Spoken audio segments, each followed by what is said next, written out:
Hello! A couple of years back I got a present of this. It's Strider's sword from the Lord of the Rings. It's the United Cutlery version. It's really nice. I hung it up on my wall. It came with its own, quite nice, if not a bit shiny, hanging plate, and it's hung there for a couple of years. And then I thought it could really do with a scabbard, but to actually buy the scabbard is really expensive. So I thought, why not try and make a scabbard? So here's the one I made. I'll just put it on. If I can reach. So here's the scabbard I made. Okay, take it out. Basically, what I did was I got a standard piece of pine,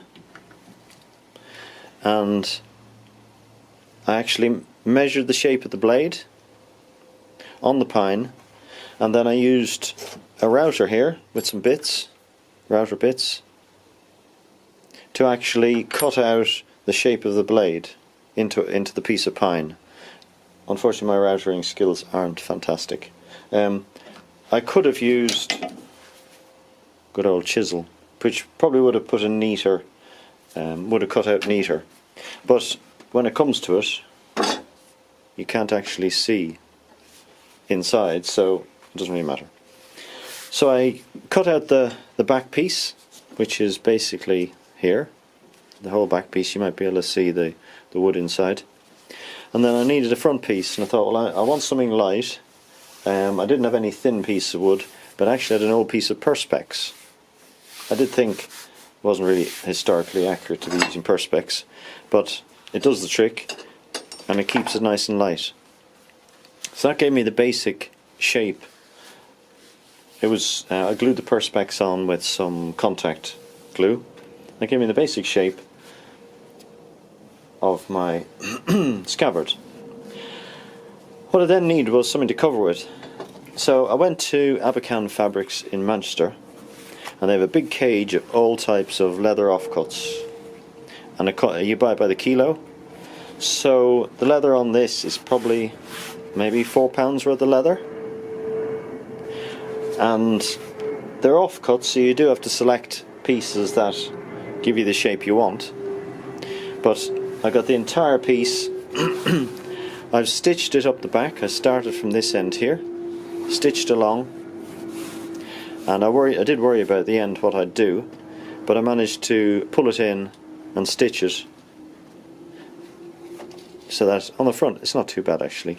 I did try and pull it tight as I went, so it actually follows the shape of the wood of the scabbard quite well, and it's just with a tough thread, a thickish needle, and it does the trick. You could probably punch it and use leather thonging, but then you just add a whole layer of thickness on the back. When I'd done that, I realised that the top wasn't very clean and nice, so I got another piece of leather, and I decided I'd glue it over the top so you couldn't see the edges. This pattern is just a pattern I found on the internet, and I just used like a soldering iron to slightly burn the surface of the leather.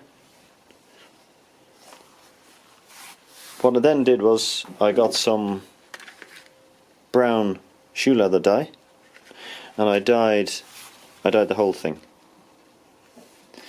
Now the other thing was, how do you put this on a belt? Not that I'm going to wear it around the garden or anything, but you can't really put it on a belt because it's really long.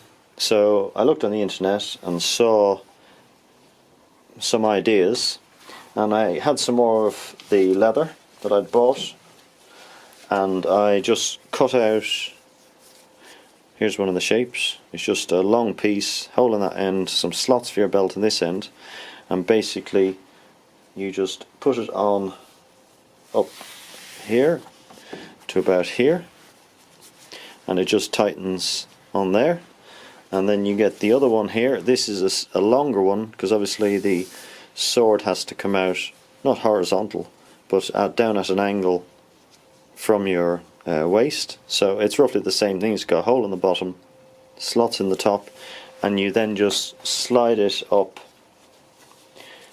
along the scabbard here until it gets to the place where, when you connect it to your belt, it will then hang at the right angle on your belt. So this was measured for me. I'd suspect if you were going to be running around the woods, then you'd probably want to use tougher leather. I just used the same piece of leather I had, but the same type of principle applies. It's really simple to put on. The actual weight of the sword in it tightens it all up. You don't have to have any tying on or stitching or gluing. If one of them did break, you just make another one. So that's my scabbard. I just hang it up on the wall now. If I can get this thing, I just hang it up on the wall. I hang it up like this on the wall. I just have a hook on the wall behind. Move that bit around so you can't see it. And then it hangs on the wall in the scabbard now, rather than being on the display stand. It just looks a bit different, and it keeps the blade from getting damaged in any way. So it's quite a cheap, really quite a cheap scabbard.